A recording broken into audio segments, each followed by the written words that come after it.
ചർച്ചയുടെ കാര്യങ്ങൾ പിന്നെ തങ്ങളുമായിട്ട് തങ്ങൾക്ക് റിപ്പോർട്ട് ചെയ്യാനും ചർച്ച ചെയ്യാനൊക്കെ വന്നതാണ്. മീറ്റിംഗ് നാളെ ഉള്ളൂ.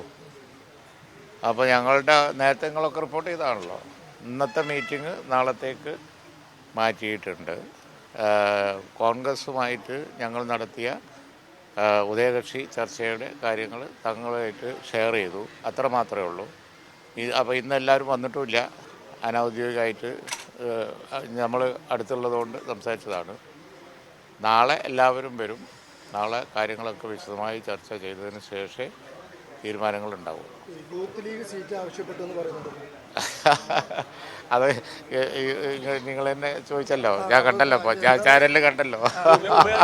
ഞാൻ പറയണം, പാർട്ടിയുടെ തീരുമാനം നാളെ നാളെ എല്ലാം നാളെ. പക്ഷേ സാഹിബ് ഞങ്ങൾ